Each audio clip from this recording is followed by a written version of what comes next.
दोस्तों इंडिया में 125 सीसी में एक नई कैटेगरी आजकल बन गई है और लोग इसे बहुत ज्यादा पसंद कर रहे हैं। मैं बात कर रहा हूँ स्पोर्टी 125 सीसी नेकेड मोटरसाइकिल्स की। इसमें बहुत सारे प्लेयर्स काफी टाइम से हैं और कुछ लोग ने नई एंट्री ली है इसके अंदर, जैसे कि होंडा की CB 125 हॉर्नेट है, काफी नया इसमें एंट्री लिया इन्होंने। अब हीरो ने भी ना अपनी एक्सट्रीम 125R को भी लेटेस्ट अपडेट्स दे दिए हैं, बहुत सारे फीचर्स इसके अंदर ऐड कर दिए हैं, काफी ज्यादा वैल्यू फॉर मनी हो गई है, इसके बारे में भी बात करेंगे। और बजाज की यहाँ पे 2 मोटरसाइकिल्स हैं और इसके साथ ही साथ TVS की OG रेडर, जिसने कहीं ना कहीं इस सेगमेंट की शुरुआत की थी, वो तो है ही। तो इन सारे मोटरसाइकिल्स के बारे में डिटेल में बात करेंगे। इनमें से कौन सी है एक मोटरसाइकिल जो आपको अवॉइड करनी है और कौन कौन सी आप ले सकते हो, इस पर आइए देख लेते हैं, एक बार नजर डालते हैं। मेरा नाम अर्पित है, आप देख रहे हो हार्डवायर ऑटो। चलो भाई साहब, स्पोर्टी 125 सीसी नेकेड कम्यूटर्स को समझते हैं। तो सबसे पहले शुरुआत करते हैं कि कौन सी मोटरसाइकिल आपको अवॉइड करनी है। देखिए, पल्सर की जो सीरीज है ना, काफी ज्यादा लेजेंडरी है, एक रिस्पेक्ट है इसकी मार्केट में, लेकिन यहाँ पर मैं शुरुआत कर रहा हूँ पल्सर N125 के साथ में, जो कि आपको अवॉइड करनी है। अवॉइड करने का एक बड़ा रीजन जो मुझे लगता है पर्सनली, वो है इस मोटरसाइकिल में ABS का ना होना। ABS आप सबको पता है एक लाइफ सेविंग फीचर है। अगर आपको नहीं पता है तो मैं बता रहा हूं, अगर आप पैनिक ब्रेकिंग करते हो और वहां पे ABS आपके मोटरसाइकिल में मौजूद है तो बहुत हद तक वहां पे आपके गिरने के चांसेस को वो कम कर देता है। व्हील लॉक नहीं होता है, जिसकी वजह से गाड़ी आराम से रुकती है। अदरवाइज अगर ABS नहीं है तो व्हील लॉक हो सकता है, उसके बाद कुछ भी हो सकता है। तो इसलिए मैं आपको कहूंगा कि किसी भी मोटरसाइकिल में जिसमें कम से कम सिंगल चैनल ABS हो, उसके साथ में आप जाएं। तो अगर आपको पल्सर ही लेनी है ना, तो भाई साहब NS125 उठाइए ना, एकदम बेहतरीन परफॉर्मेंस देती है इस सेगमेंट में और इसके लुक्स भी काफी टाइम से हम देखते चले आ रहे हैं। NS सीरीज जो है 200 160 उसी फैमिली में ये भी आती है और उसी तरह का काइंड ऑफ डिजाइन वगैरह कैरी करती है और 125 सीसी के इंजन के साथ में आ जाती है। हाँ, N125 और NS125 में इंजन जो है दोनों अलग अलग हैं। एक जैसे सिमिलर से पावर फिगर्स देखने को मिलते हैं, 12 HP के आसपास की पावर और 11 Nm के आसपास का टॉर्क के इंजन बना करके देता है NS वाला भी, और N125 का भी कुछ ऐसा ही रहता है। लेकिन NS की जो पावर डिलीवरी है वो N125 के कंपैरिजन में थोड़ी डिफरेंट है। तो आप टेस्ट राइड वगैरह लेकर के डिसाइड कर सकते हैं कि वो फ्लेवर आपको पसंद आ रहा है या नहीं। अगली मोटरसाइकिल जो मैं यहाँ पे आपको बताने वाला हूँ वो रहेगी भाई साहब होंडा की तरफ से लेटेस्ट आने वाली बेबी हॉर्नेट, CB 125 हॉर्नेट की बात कर रहा हूँ। 123.9 सीसी का यहाँ पे इंजन देखने को मिल जाता है, 11.1 PS की पावर और 11.2 Nm का टॉर्क ये मोटर प्रोड्यूस करता है। ये बड़ा ही फेमिलियर सा इंजन है, साइन में SP में हर जगह देखने को मिलता है। होंडा का ये 125 सीसी वाला वही इंजन है, काफी ज्यादा ट्राइड एंड टेस्टेड और ट्रस्टेड है। और चूंकि होंडा है तो बिल्ड क्वालिटी वगैरह भी, फिट फिनिशिंग लेवल भी इस मोटरसाइकिल की अच्छी है यहाँ पर।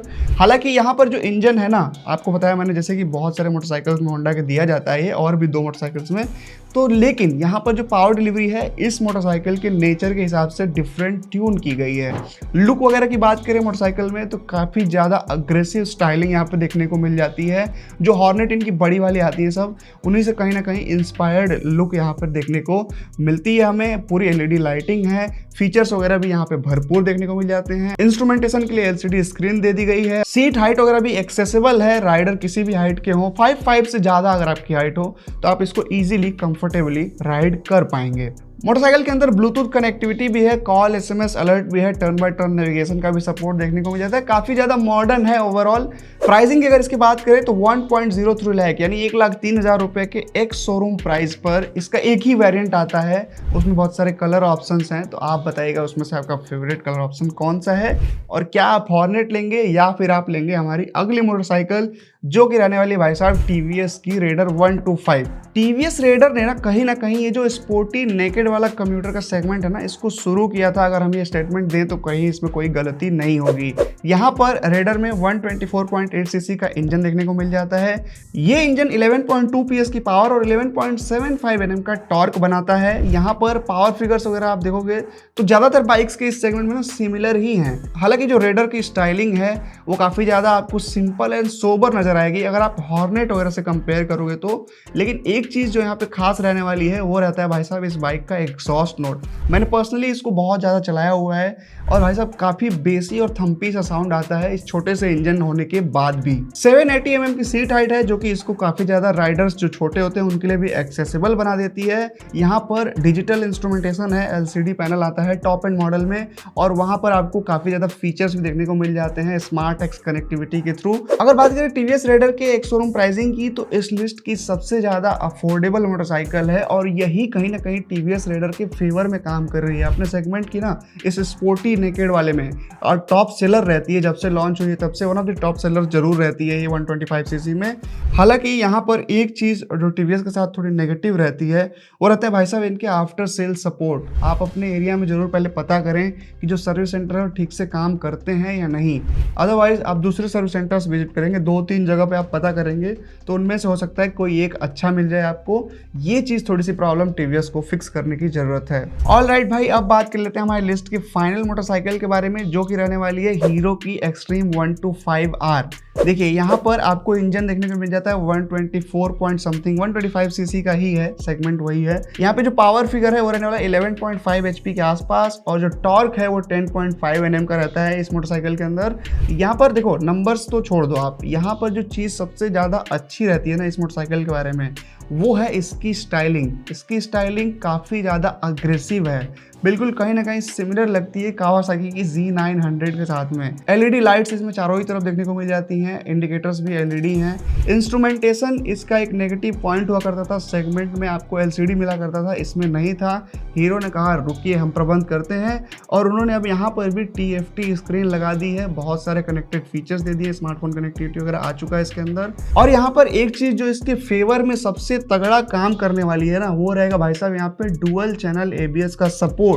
इस मोटरसाइकिल में इकलौती ऐसी मोटरसाइकिल है अपने सेगमेंट की जिसमें कि ये चीज़ देखने को मिलता है। हमें हॉर्नेट में भी नहीं मिलता, पल्सर्स में भी नहीं मिलता है, सब जगह सिंगल चैनल ABS का सपोर्ट दिया गया है। ये इकलौती ऐसी है जिसमें डुअल डिस्क और डुअल चैनल ABS फिलहाल में मिल रहा है। इसके साथ ही भाई साहब यहाँ पे राइड बाय वायर टेक्नोलॉजी भी इंट्रोड्यूस कर दी है हीरो ने, जिसके चलते हमें क्रूज कंट्रोल और मल्टीपल राइडिंग मोड्स दिए गए हैं। मल्टीपल राइडिंग मोड्स यहाँ पे एक्चुअल में काम करने वाले हैं, अलग अलग थ्रॉटल मैप होगा। और इतना सब कुछ होने के बाद भी इसकी प्राइसिंग आप देखोगे ना तो हॉर्नेट से बस थोड़ी सी ज़्यादा है। हॉर्नेट 1,03,000 रुपये एक शोरूम पे स्टार्ट होती है, और ये शुरू हो रही है 1,04,500 रुपये के एक शोरूम प्राइसिंग पे, जो कि मेरे ओपिनियन में तो इस मोटरसाइकिल को काफ़ी ज़्यादा वैल्यू फॉर मनी प्रोडक्ट बना देता है। यहाँ पे मानना ये होगा कि टीवीएस का जो रेडर है वो भी काफ़ी टाइम से है मार्केट में, अपने आप को प्रूव कर चुका है।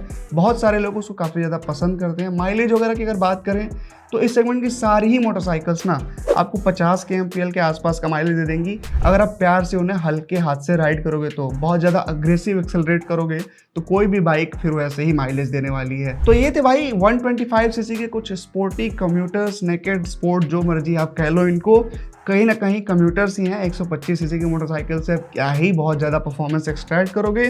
तो ये थे इनकी लिस्ट। यहाँ पर जो इंडिया में अभी कहीं ना कहीं टॉप सेलर्स भी हैं, तो उसके हिसाब से मैंने आपको बताया। मेरा इसमें फेवरेट अगर आप पूछोगे तो मैं तो भाई एक्सट्रीम 125R के साथ में जाना चाहूँगा, क्योंकि हीरो का सेल्स और सर्विस नेटवर्क भी काफ़ी ज़्यादा वाइड है पूरे कंट्री में, और जो रिलायबिलिटी का कहीं ना कहीं फैक्टर है ना, वो भी टीवीएस से तो बेटर ही है। हाँ, अगर आपको चाहिए भाई साहब एकदम बुलेट प्रूफ रिलायबिलिटी और कहीं ना कहीं सबसे ज़्यादा premium fit and finish paint quality वगैरह बेटर आपको चाहिए, तो आप जा सकते हो होंडा की हॉर्नेट CB 125 के साथ में।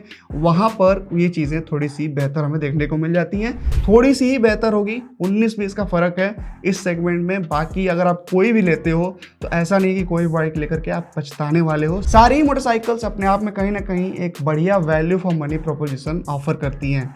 तो ये था आज के इस वीडियो में। कैसा लगा आपको, कौन सी आपकी फेवरेट बाइक है, जरूर बताइएगा कमेंट्स में, और चैनल को सब्सक्राइब कर लीजिएगा ऐसी ही वीडियोस को देखते रहने के लिए। Thank you.